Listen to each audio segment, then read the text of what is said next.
Hey, thank you so much for joining us for Next Up. As I said in the first half, there are a couple of individuals in St. Louis who recently got attention in the Washington Post for their innovative, if not brilliant, strategy to create affordable housing. And they're joining us today, as is a woman who lives in St. Louis who knows a lot about that housing. She's Tina, and there she is right here joining our panel today.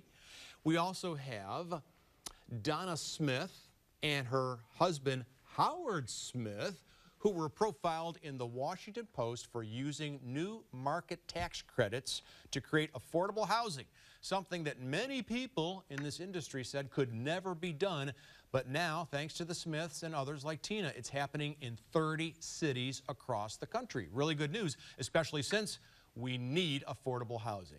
So everybody, welcome to our panel. Thanks so much. Thank you for having us. Maybe a quick explanation about what a new market tax credit is, Donna, because I think that that's not a household word for many people, certainly not my house. Well, Sure. in my house Actually, it might in your be. house it yeah, might be. it might be. New markets tax credits were, the federal legislature passed it in 2000, and the goal was to incentivize sustained investment in low-income communities and to help low-income people. And it's a tax credit that investors, usually sort of large institutional investors, buy, and then those funds go into the total funds that are used for a project to help subsidize gaps in the funding. And you went to one symposium after another with Howard, telling folks that this could be done, and all the leaders in your industry said no, no, no, and you were putting $300 million into the housing through new market tax credits, then $400 million, then $500 million, and no one still would believe that you were doing this. It's true. Although we have a great support here in St. Louis, U.S. Bank, CDC, where your wife just retired from, they've just been incredible support to us in investing in the program. So we couldn't have done it without them.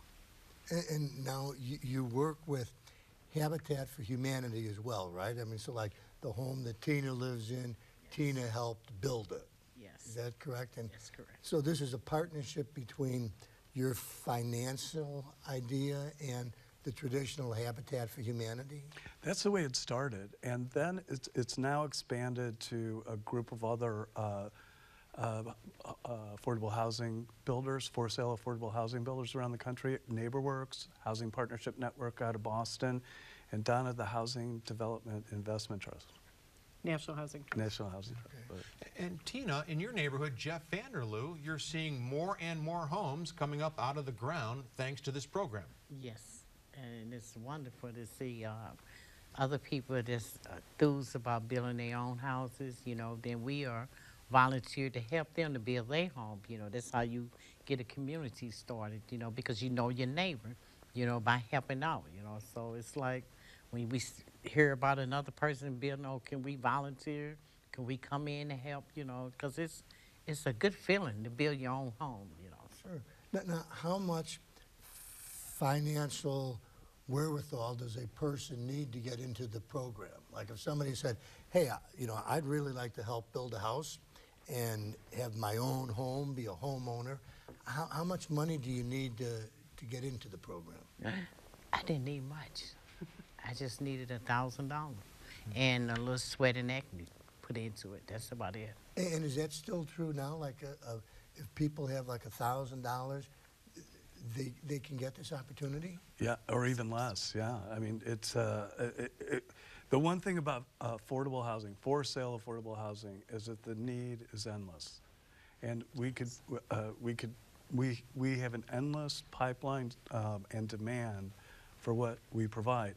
And just like Tina you know, grew out of Habitat, it was our family's experience with having or working with people who had never owned their own house before. Their whole families had not owned their own house before, and now they had the ability to create intergenerational wealth that will help their families do what all of us do: send our kids to school, you know, be prepared for life cycle events when they occur.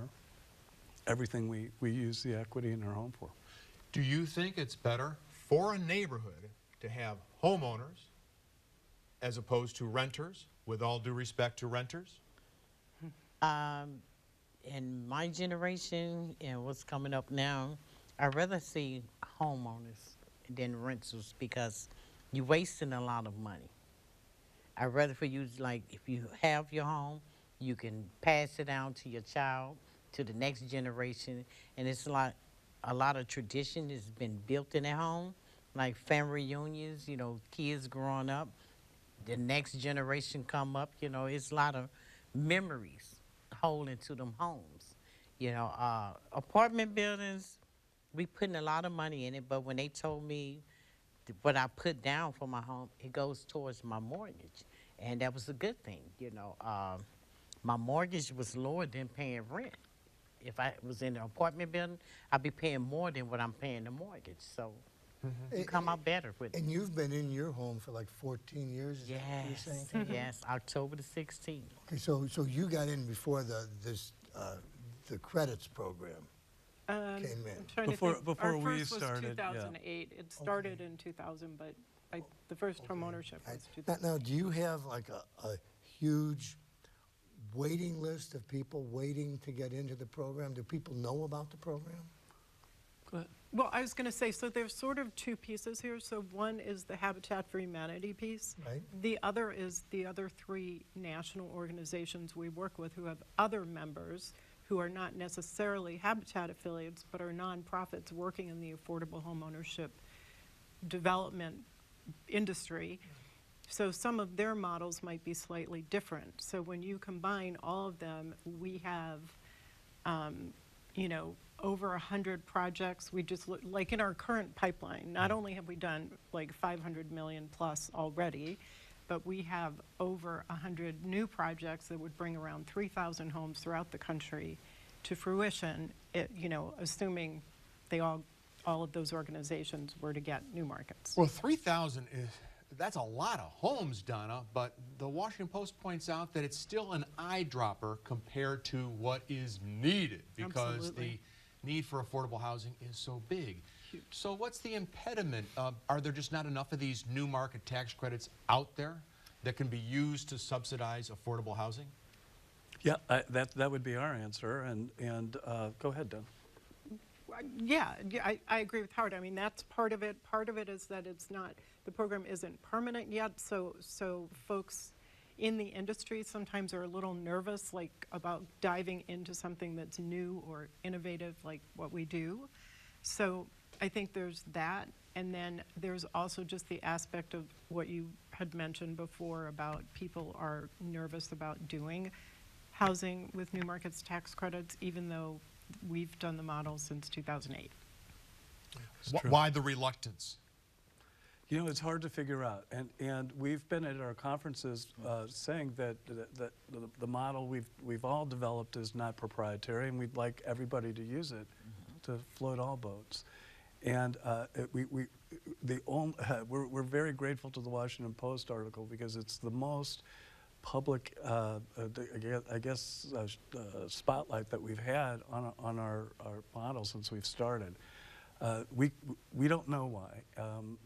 We would love for there to be, if we had a wish list, what we would love is for there to be permanency in new markets tax credits, but then a carve out which says that a certain percentage of all new markets need to be used for sale affordable housing. In St. Louis, we have so many old buildings that are old homes that are starting to fall apart or that need to be brought up to code, and some people say, hey, we should just tear them down, and others say we should try to rehab them.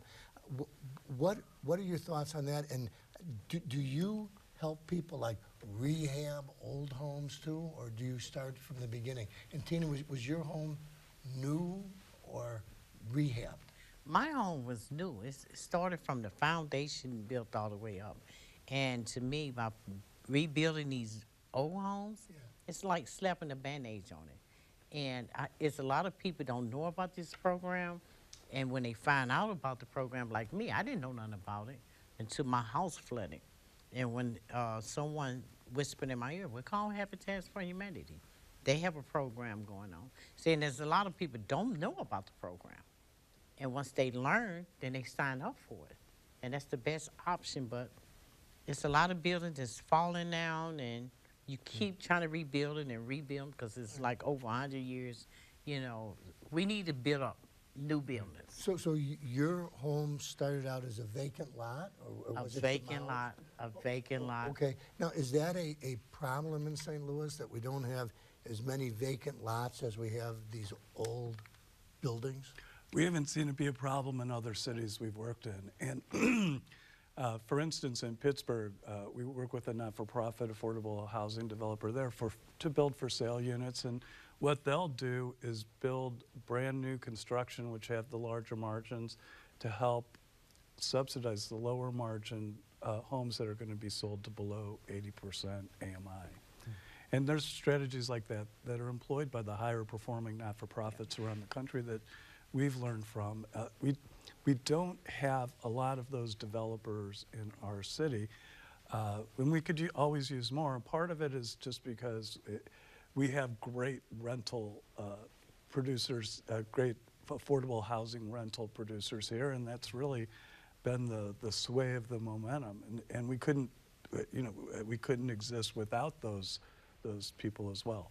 Right. We just don't have any. We have a small number of for sale affordable housing In So- St. Louis. in St. Louis. We Yes. need developers to step forward here in St. Louis like they are in Pittsburgh. Is that what you're suggesting?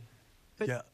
I would add that most of the all of the developers we work with who do that sort of scattered site, right, acquisition and rehab, are nonprofits. Because in order to utilize our model and really to utilize Newmarket's tax credits effectively, you want to have a nonprofit. And as a result, we don't have that many nonprofits in St. Louis who do affordable for-sale housing development. So that is something this region needs. Okay. Yeah, is that No, your, no, your, I your agree. words, not mine? Yeah, really. Yeah, I uh-huh. agree. Yeah. Yeah. And Tina, are sometimes people surprised when you say that you're in new housing, or are people surprised that Jeff Vanderloo, which is in the news a lot, but not for new construction, right? Right. So if I go to Jeff Vanderloo, I'll see one new home after another, thanks to this program and some others. Yes, especially on my street. People love to come down there, even during the holiday, because we all trying to say, okay, what you gonna put up for the holiday? You know, we have it so lit up over there. We was once on the news, China 2 newsroom for that, you know, the most popular street with the lights on, you know. It was a blessing to do. You know, I ain't think our neighbors come together like that, you know. And it spread on from one neighborhood to the next neighborhood with the other Habitat's houses and stuff. So this is something, you know, it's wonderful to have a new home. And when they come down, say, you stay there? Yes, because they like the way how we get out there, do the gardens, just out there mingling along with each other. So it's a blessing. When friends of yours, Tina, say, this is a great idea and you can get in it without a lot of money, are they able to access this program? Yes, they are. Okay, and there's enough vacant lots in the city that, It's plenty vacant lots. okay, in the city. and it's scattered site. I mean, it's, Well, a couple here and. it varies. Like yours is really your whole street, or like at least a block, right? I'm trying to remember. We got 3 blocks. We got like 2 long ones and a half. So it's like all over there on both sides, you know, different shapes, different models, so yeah. Is it possible to do this in suburbs? I mean, does it have to be in the city? It doesn't have to be in the city, but in order to utilize Newmarket's tax credits, it has to be in what's called a qualified census tract. So it's going to be like a lower income or higher poverty census tract. Is there a downside to that because it prevents that housing being built in school districts which might have higher accreditations? That is an interesting question, and I would say part of what you deal with when you have federal or state legislation is legislators focus on 1 or 2 problems and work to figure out how to solve that. And so in this case, a big part of this was neighborhood improvement and neighborhood stabilization in low-income communities, right? As well as giving opportunity to low-income people for jobs and for home ownership and for things, you know, services, et cetera. So the focus wasn't on what you were talking about. Right. But should there be something that does focus on that? Yeah, absolutely. At the same time, though, the existence of owner-occupied homes just can't compare to rental homes when it comes to creating the community that we want to have support our local schools. And we have, being so immersed in this, we see the statistics that support that conclusion, that those communities are healthier, the ones that, you know, people own their own home and have pride in their community and their home. In fact, our local habitat here, they regularly put in place an additional crew when we're doing home building, because the neighborhood, all the neighbors want to have, you know, they want to experience the uplift as well. So we have another crew tag along with our main crews to work with the neighbors to help, repair their homes. And it really brings, it is the reflection and great reflection of the metaphor that high tide floats all boats. It also does help educational outcomes, home ownership. It's been proven. I have tons of data I could be happy to share with anybody about the extent to which homeowners' children do better in school. They graduate high school, often go on to college, like your son who is a civil engineer. Yes. And yeah, the outcomes are much better. So it also lifts, it does have an effect on education in a really positive way, especially when you build a whole community that's going to demand it. And crime has gone way down in over the neighborhood. yes, we every one of our kids then graduated from high school. They didn't graduate from college. They all got nice jobs. I just had one, the last one graduated this year. He works at Bourne's with his big brother, but the oldest one is a civil engineer. I went back to school. I'm in college for chef, being a chef. Oh, wow. It's when you work with the community and the way how we built our house, it's like a family. Right. You know, you built a whole new, entirely different family, you know. Well, I think I saw a statistic from you guys, probably, that crime is down 50% in Jeff Vanderloo. Yes, it is. And that's remarkable. And do you think that's attributable to the fact that there are more homeowners in Jeff Vanderloo than previously? Yes, it is. And even the ones that's in the apartment buildings, they want to come over and ask how can they get one. You know, I didn't have so many ask me, and I asked them what to, you know, let them know what to do. I wanted to build a house, you know. Now, the city is flush with money for the first time ever, as is the state. And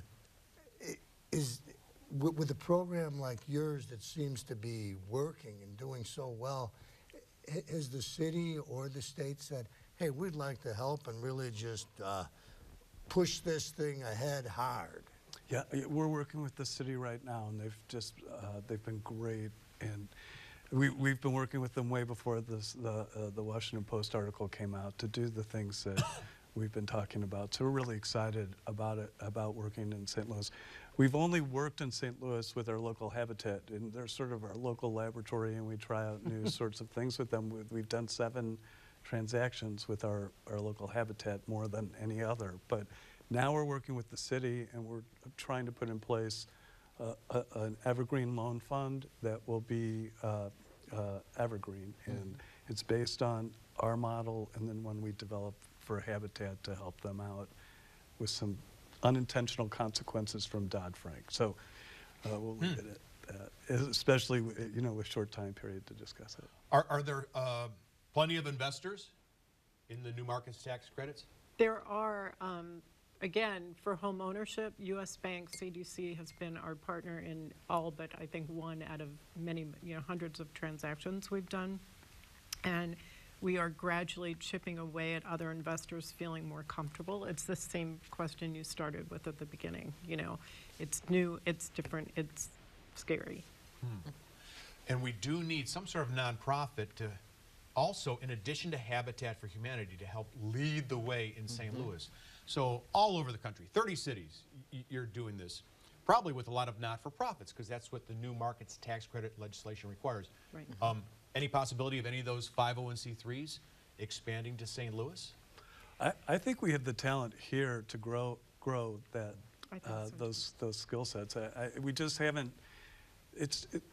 We are the only tool out there on a federal level that provides provides a stimulus to create for sale affordable housing, and so as a result, we've been getting a lot of attention, and we just need to. We need to just work with what we call, it's called a CDFI, a Community Development Financial Institution here in St. Louis, usually a not-for-profit bank, who will take a leadership role in not only banking the unbankable, non-bankable, but also taking a lead role in the actual development of housing, and which the CDFIs that we work with all around the country do. And their homeowners will go pick cherries in Michigan over the summer, and they won't pay their mortgage until they get back, and then they'll come current. And it's that kind of service. You know, the George Bailey Savings and Loan that you see in It's a Wonderful Life, where the financial fabric of the community is greater than the sum of the part of its whole, and that banks really provide a service. So as opposed to, opening an envelope. Well, it's just incredible. You know, people obviously are listening to this and saying, this is just too good to be true. How is it possible three St. Louisans are leading the charge with this program and nobody knew about it? I mean, with all due respect, I don't think you're in the paper every day for this, and No, it was we're an not. out-of-town newspaper. Well, and it wasn't a local radio station that discovered what you're doing. Yeah. Well, it was sort of through happenstance that he came to us. I would say within the new markets tax credit industry, which is its own, weird little industry of nerds, we are somewhat known mainly because we go up and say, wait, you can do it, you can do housing with it. And so we are somewhat known, and if you start Googling things and you're in the industry or you're a developer, you do find us. So we do get contacted a lot just, because of that. But we don't, there's not a lot of press about us, and I don't like being in the spotlight personally. Yeah, we were kind of under the radar, which is part, that's part of the problem too. We just need to be more out there. And just so I can understand this again, if someone is watching the show and thinks, I would really like to get a house, but I can't afford it right now, they could call and enroll in this program. I mean, you have like not a waiting list. I mean, There is waiting list. Oh, there is. There is a waiting list, but it's not that long. They tell you the first quarter of the year, they want you to hurry up and put in, and once you put in, that's when the flow started going. And it took long. It took me like maybe 3 weeks when I signed up. Because I was out there in Ferguson and it flooded real bad, and they got me right on in. And people are like, is it that easy? Yes, it's that easy. Just go and apply for it. Get the application, fill it out. And you helped build your home. Yes, I did. And how long did it take for your home from the start of construction until you were living in it? It took 3.5 months. 3.5 months, and you did a lot of the sweat work, but Yeah. you have like electrical contractors, obviously. Yes, and we did. Plumbers. people. And volunteers. It volunteers like over 60. Now, just to be clear, if people want more information on getting one of these homes, do they go to Habitat for Humanity? Yes. Yes, they So- do. Okay, Habitat so for Humanity St. Louis. Habitat for Humanity St. Louis. Yes. And then they can get on the list, which is not that long. Yes, sir. I don't think it's been mentioned yet, but one of the great benefits you have is at the end of the day, you have equity in that home. Yeah. Yes. Yes, my home. Yes. so that, you know, you sell it, you get it. If you're a renter, of course, you don't have to pay for the repairs generally, but now that you own that home, it's yours, and when you sell it, that money goes into your pocket. Yes, it does. But I ain't planning on selling. I love my house. Here, Tina. And the statistics you showed us, like $18.3 million in so many homes, and it came out to like $177,000 a home. To construct. To construct. And the owner picks up that mortgage for like $177,000.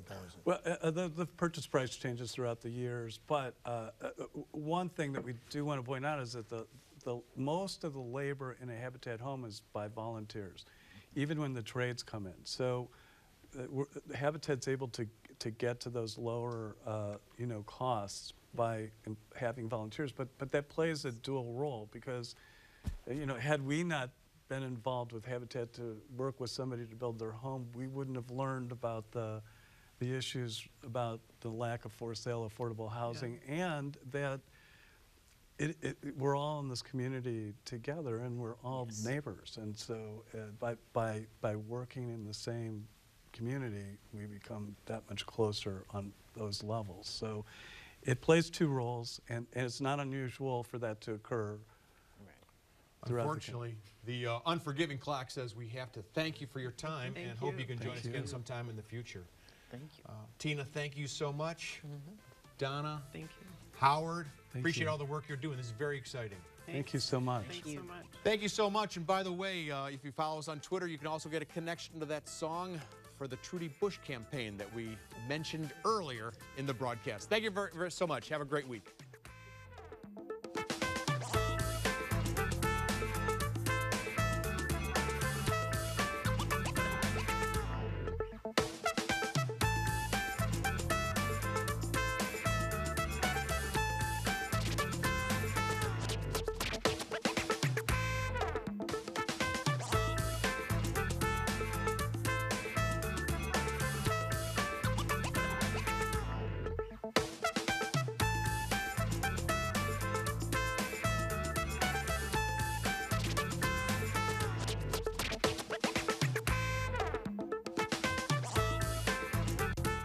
Donnybrook is made possible by the support of the Betsy and Thomas Patterson Foundation and the members of 9PBS.